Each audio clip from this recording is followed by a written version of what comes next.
Getting to know the team here at Nutrien, and this will go up after Monday's sale here at William Inglis, but catching up with Dane Pearce. Firstly, Dane, welcome. Thanks, Paul. Great to be involved, as always. We've done one of these. I want to try and catch up and, I suppose, break down some barriers and find out a little bit more about people. Firstly, how are you enjoying, especially this year, the Standardbred sale? Mate, really enjoying it. Obviously, it's my third year this year, so sort of getting my head around a few pedigrees and that sort of thing. But, really enjoying it and enjoying being a part of the experience and, the people. Yeah, it's really good. I was going to say, knowing the people is a big thing, isn't it? It is, mate. Like in any dealings, we deal with people, and that's our main job. And it's a great bunch of people here. We have got to know over the last few years, and really, really good relationships built for sure. We'll get to know the end of yours very shortly, but the end of it very shortly. But I suppose for a start, how old are you? Nearly 39. You keep your age well. I wouldn't have said that age at all. But how long have you been? How long have you been in the auctioneering part of the business, I suppose, for a start? I probably started when I was a young bloke, probably 23, I reckon. Yeah, probably 23, yeah. So when I started, so I've been on it for a while. That's incredibly young. No, for an auctioneer though, isn't it? Yeah, pretty young. When like anything, you probably you start at the bottom and you work your way up. That's like anything, eh? It's a bit of a long road to get where we are. How did you start? Like, where was your first? Do you remember your first job, your first livestock job? Yeah, I was selling cattle in Roma, and I was helping the crew, and the boss just looked over one day and he said, you're selling this bull. With no warning or anything, which is probably the best way to attack it with these young blokes, is just throw them in, feet first, and away you go, yeah. So had you expressed interest, or how did that come about? No, not really, no real interest, just got thrown into, you have a go, and, it wasn't pretty, that's for sure. But it was something that you wanted to do? Yeah, from that you probably develop a bit of a hunger. Anyone that knows me, I'm a pretty competitive bloke. And, you get competitive and you want to try and do the best, be the best, and do what you can. And, for some people it probably comes very, very naturally selling. I'm someone that it didn't. I really had to work at it to get where I wanted to go. And, I did have to work at it. And I think that just, it's that much sweeter when you do get where you want to be and get it done, yeah. Drives you to improve. So did you stay always with cows? Because I know bulls, you're very centric around that at the minute. But is that how you stayed? Yeah, mostly cattle. I mostly sell cattle. A lot of horses now. Sell the odd property or two. So do a property auction. And I probably think being key is you've got to be pretty versatile. There's a lot of people probably one-sided, but I can probably adapt my style if I'm selling here, selling a bull, or pull it right back and selling a property. Yeah. Maybe your first big break? Like, who were you working for when you started that first bull sale? First bull thing, it's probably not really the first one that sticks in your mind. There's probably some big sales that I've been involved in over the years when you get that opportunity. You start, and it's like anything. The first one's not always the prettiest, but, been involved in some pretty big sales over the last few years, and, got a lot of thrill, and it's, the biggest thing I think is seeing the joy, and it's in some cases it's changing people's lives, and seeing the emotion that comes through when someone has a big result is very, very satisfying.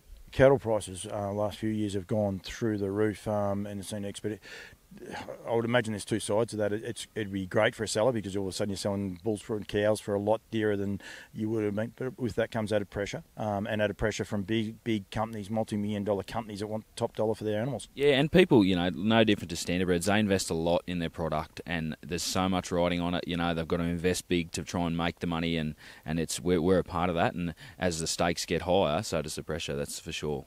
Do you enjoy that pressure? Because, there is a lot with it, and, it can get a bit frustrating for vendors, buyers, even you guys trying to sell a horse or a stock, I suppose. Yeah, the pressure for me, like, I like feeling that pressure and being nervous. If I'm nervous, I know I'm switched on.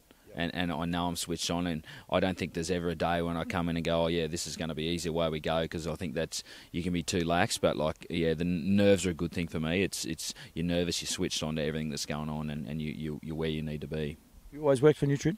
No, I worked for a couple of other agencies as a young bloke, had a little break for about 6 years, started our family, and then come back to the agency game with Liam, Mark, and now Nutrien, and just great company to work for, the best I've ever worked for. Yeah, really good. You play polo cross from memory, and your wife as well. That what you walked away from and did a little bit of that and sort of enjoyed that part, I suppose. We did. My wife is from a pretty big polo cross family, and it's probably something I did later in life, and really enjoyed it. I probably had as much fun as in anything playing polo cross, and for quite a few years. And then as our kids get older, we're not doing that anymore. We're carting kids to football now, so it's that's the life now. Carting the kids about.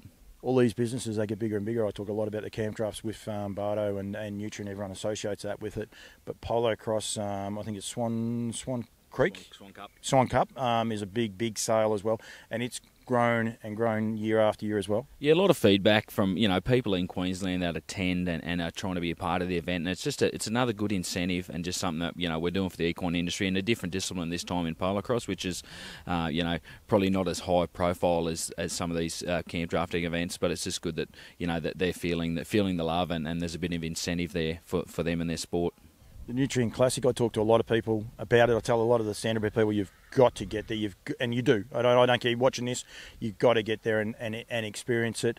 How long have you been a part of that for? I've been there for 4 years now at the Classic, I think. 4, maybe 5. Yeah, been there for 4 years, and it's just an event that's grown, and it's a wonderful team building event for our company. We catch up with people that work for Nutrien all around the country that will just want to be a part of it. Whether they come from right at the bottom of New South Wales to right up in Charters Towers. We had staff there, and they just love to be a part of it. So it's a great event. The money that comes with that too, and then again that added pressure. I think it was 2 years ago. It was $800,000 for a mare. It is an amazing the rise of it, and again I say about the pressure, and you're dealing with a lot of people. Like I'd hate to think how many people there are at any one time on there once you start selling horses. Oh yeah, the last few years we've seen the stakes get higher.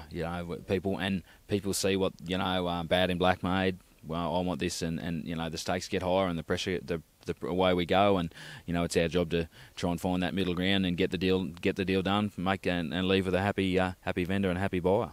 Everyone wants to be that mare. Bad in Black, was it? Yeah, and everyone wants you to sell that mare. How do you go, once that horse sells for that, and there's a real buzz? It's a bit like yesterday we sold one for $270,000.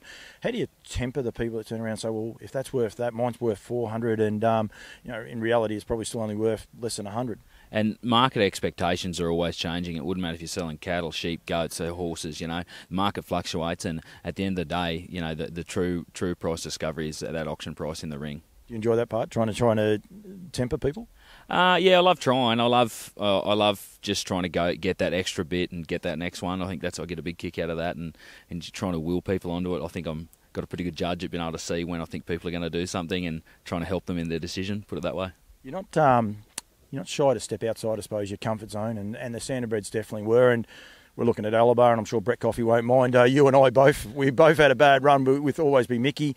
But you seem to tackle things head on, and we were doing the yearling parade, and we were copping it a little bit for both of us can butcher a few words, and that doesn't worry you, it doesn't faze you. A lot of people would get reserved, I suppose, and go back into a shell. You seem very resilient. Oh yeah, I've always been resilient, but at the end of the day, I know if I'm trying to pronounce something or do something, I give 100% all the time, and if I do pronounce a name wrong, I do apologise, but it's not intentional, so you just try and do it and move on and keep moving on to the next one. It's quite funny because everyone pointed out that you were saying it wrong. I was in with you. We were both doing it, but no one pointed it out to me. I don't know whether they're used to me getting it wrong. The Standardbreds, as you said, you've done it for 3 years. The first year here was massive. This year we've gone to 3 different sales.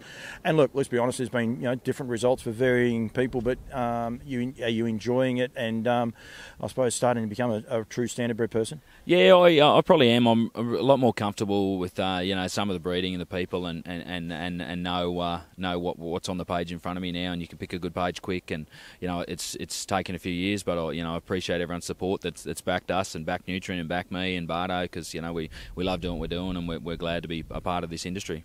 You're from Rockhampton, and unfortunately they used to have trots there back in the day, and I remember Murray's Idol, a champion. He got the paces, I'm pretty sure, at Rockhampton. Someone's going to say, no, Paul, you were wrong. But do you find that a little bit frustrating, I suppose, from your point of view, that you are so far removed? Like, I suppose you only get to watch them on TV? Yeah, it is, but it's one of those things you find yourself probably watching it at TV. If we're having dinner with the kids, I can say, oh, look, this is on here, and having that bit more knowledge. But yeah, definitely disappointing, probably not as much racing, and it's only in the southern part of Queensland. But yeah, disappointing, but still pay quite a bit of attention to what is going on, that's for sure.